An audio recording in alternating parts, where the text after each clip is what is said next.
Most characteristic feature of their song is a loud whistling crescendo, which is kind of like going from a mezzo piano to a forte, kind of like that. If you're a music person, you would know what that means, but if you're not, kind of going from a softer sound to a gradually louder.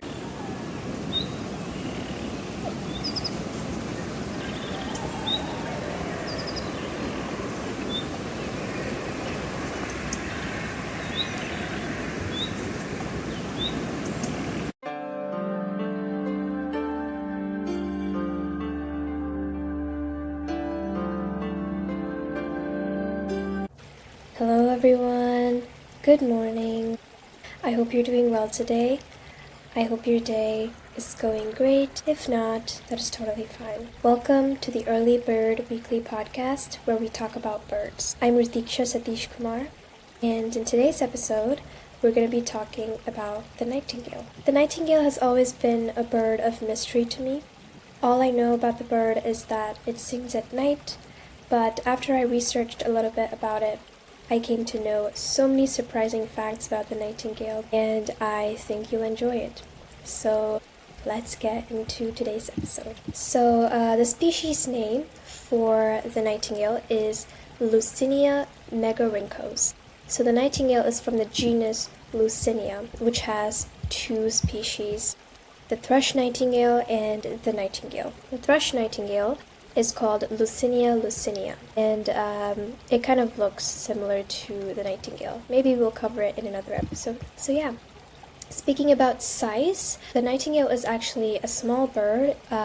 Length is just from 15 to 16.5 centimeters, and it weighs around 18 to 23 grams, so it's very small, but not too small. And its wingspan is 20 to 24 centimeters. The lifespan of the nightingale is 1 to 8 years, so it's slightly shorter than other birds. Its population is pretty steady. There's nothing to worry about. It's of least concern. So yeah. Now let's get into some facts about the nightingale. There are so many interesting facts about the nightingale, but I can't cover every one of them, but I'm just going to do the top 5. So the first fact: nightingales are so named because they frequently sing at night.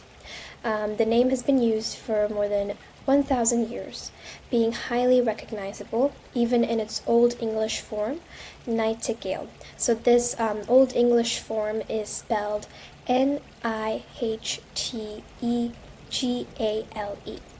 which means night songstress. This is why its name includes night in several languages. Early writers assumed the female sang, which is not true. In fact, the male nightingale is the one that sings. Males lose weight each night when they sing their beautiful songs. So this is also a surprising fact to me. I didn't know that they lost weight when they sang their beautiful songs. Due to their secretive nature, nightingales are very difficult to spot, and most people have heard of but never seen these birds. So that's one of the specialties or the mysterious quality of the nightingale. You can't really see them, but you can definitely hear them. So coming on to the third fact, the nightingale has been used as a symbol of poets or their poetry. Poets choose this bird as a symbol because of its creative and seemingly spontaneous song. So yeah, coming on to the last fact here, the nightingale is the national bird of Ukraine. One legend tells how the nightingales once only lived in India when one nightingale visited Ukraine. Hearing sad songs from the people, the bird sang its song to cheer them up. The people responded with happy songs. And since then, the national poet Taras Shevchenko observed that even the memory of the nightingale's song makes happy. So the nightingale's song is actually very special in India and Ukraine, and there's a lot of mythology behind it. And it seems like it really is a big inspiration for poets, which I wouldn't doubt. So moving on to a short introduction about the nightingale. The nightingale, or Lucinia megarynchos, is a small passerine bird best known for its powerful and beautiful song. The song of the secretive bird has been described as one of the most beautiful sounds in nature, inspiring songs, fairy tales, opera, books, and a great deal of poetry. So it seems like the nightingale has inspired a lot of art, literature, etc. So yeah, it's a pretty legendary bird. The appearance of the nightingale is plain brown, except for the reddish tail, and it is buff to white below. So the body of the nightingale is kind of small, and we can see that the belly area to the legs is kind of like buff colored or white colored, and then the top is kind of like plain brown, and then the tail is kind of reddish. So yeah, that's like the basic appearance of the nightingale, nothing special. The males and the females are similar in appearance. The eastern subspecies and the Caucasian subspecies have paler upper parts and stronger face pattern, including a pale supercilium. A supercilium is kind of like a distinctive stripe of feathers that runs from the base of the beak above the eye and extends towards the rear of the head. This is often referred to as the bird's eyebrow, and it is a key field mark used in bird identification. Moving on to the geography of the nightingale. Today I have some coffee here. I usually have tea when I'm doing my podcast, but since it's the morning and I have school in like 10 minutes, I'm still not finished with my morning coffee, but anyways, we're kind of getting off track. Anyways, let's come back to the nightingale's geography. The nightingales are migratory birds that breed in Europe, Asia, and Northwest Africa. They also breed in sub-Saharan Africa in the winter. They inhabit forests, open woodlands, and thickets, often along water bodies and shrubland. Nightingales can also be found in suburban gardens and parks. Some of the habits and lifestyle of the nightingale is very fascinating. Nightingales are solitary birds that are active during the day. As for foraging, these birds forage on the ground, hopping around searching for food items in the leaf litter or glean on low branches and leaves. So sometimes they may hunt from perch, and they drop to catch their prey on the ground or pursue insects on the wing. So these birds have a lot of ways of kind of feeding. Gleaning is kind of picking off insects or food from branches and leaves. They also seem to kind of pursue insects or their prey on the wing, which means when they're flying, which is very cool. So yeah, they have a lot of hunting tricks. The nightingales sing mainly during the night, but they can also be heard in the daytime. So we can see that most of the nightingales sing at night, and it means something when they do that. Singing at dawn during the hour before sunrise is assumed to be important in defending the bird's territory. So when they sing at dawn or during the day before sunrise, it means that they're defending their territory. Only unpaired males sing regularly at night. A nocturnal song probably serves to attract a mate. So when they're singing at night, these males are actually attracting a mate. So we can see how the nightingales singing in different times means different things. Their song is loud with an impressive range of whistles, trills, and gurgles. Nightingales sing even more loudly in urban environments in order to overcome the background noise, as we can imagine.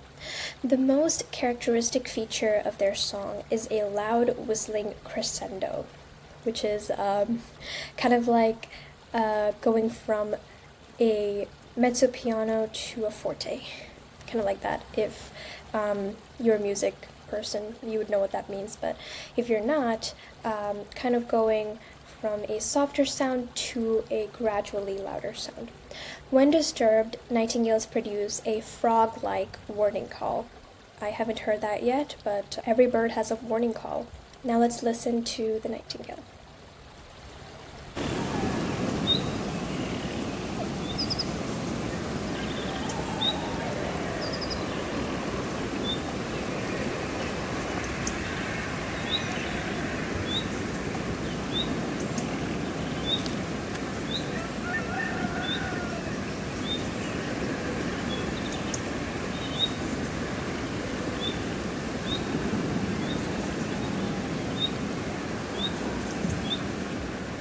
hope you enjoyed listening to that. Now moving on to the diet and nutrition of the nightingale.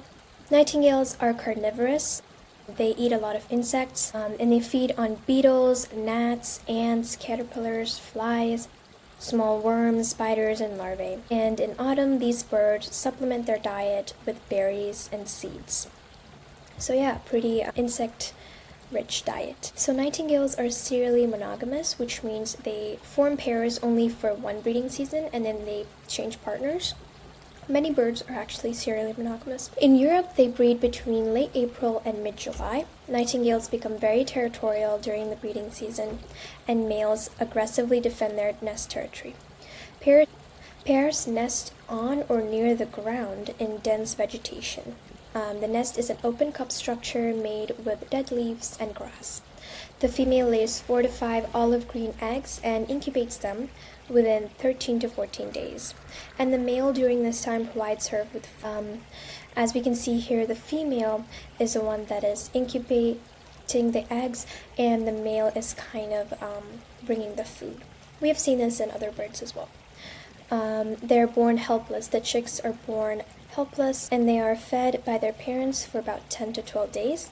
And at this time, chicks fledge and are ready to leave the nest. Fledging means growing the feathers that they need to fly. They become completely independent 15 to 30 days later and reach reproductive maturity 1 year of age. So yeah, that's some mating facts about the nightingale. Now moving on to the population and the ecological niche. So as we know, the population of the nightingale is pretty steady. The ecological niche is kind of like the role that the nightingales have in the environment. Nightingales play an important role in their ecosystem, and due to their diet habits, these birds control populations of various insects that may damage leaves and the growth of trees and bushes. So they have a role in insect regulation, which is very important for the ecosystem. So that brings us to the end of this early bird episode, and I hope you enjoyed learning about the nightingale. There were certainly so many more facts that I learned about the nightingale, and I hope you did too. So tune into my next episode, and we'll be chatting about another cool bird there. Don't forget to follow this podcast on social media. And if you would like to message me on Instagram, the username is early_bird_weekly_podcast. Or if you'd like to send me an email, you can send it to earlybirdweeklypodcast@gmail.com. Feel free to ask any questions, give suggestions or feedback, and you can share this to your family and friends. That is always really helpful. Or if you don't want to do any of those things, just keep listening. I'm really happy to have you here. See you in the next episode. Goodbye.